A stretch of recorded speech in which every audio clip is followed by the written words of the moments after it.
SoCal Edison now offering compensation to victims of the Eaton wildfire. The payments come despite the investigation into the cause of the fire officially still not complete. KTLA's Annie Rose Ramos live in Altadena with the details. Annie Rose, good morning.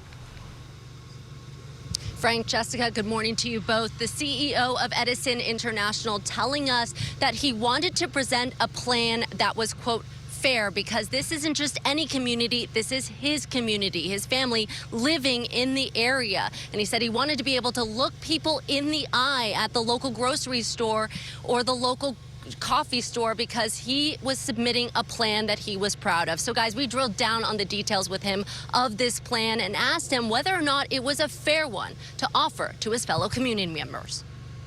There is no commitment whatsoever until you see an offer, you accept the offer, you sign the settlement agreement. That's when you're committed. A compensation plan from SoCal Edison for those impacted by the Eaton fire. While the start of the fire is still being investigated, Edison says they're willing to pay victims before that investigation is even completed. But accepting the money is not so simple. With this plan, if you do sign up for it and receive the money, you are signing away your right to sue Edison in the future, including any health claims that people may not know they are even suffering from quite yet.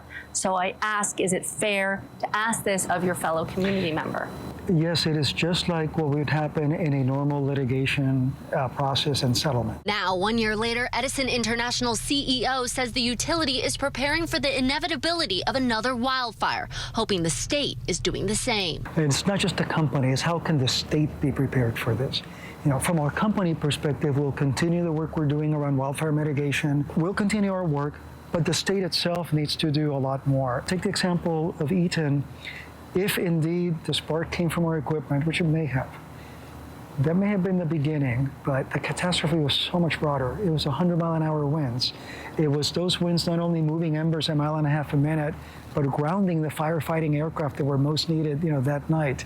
It was the lack of availability of water in some places. It was, the fact that the state had not been able yet to incentivize and help homeowners to further harden their homes in these high fire risk areas.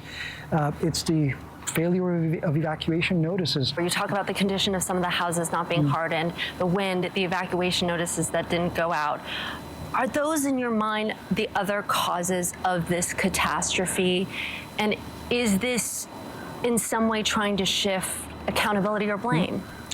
Put it this way, I wish I could look our customers, eye to eye and say, we can build a system that will be 100% risk-free.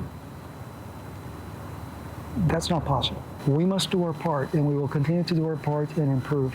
That's on us. We're accountable for that. But we also need the rest of the state, the economy, to be doing its part. Going back to when you tell people who say that the wind was bad that night, but what matters to them is how and where the fire started. It started with that spark that could have come from your company. That started the domino effect, didn't it? If the spark came from our equipment, yes, that would have been the origin of it. The broader cause of the catastrophe, though, is a lot more than that.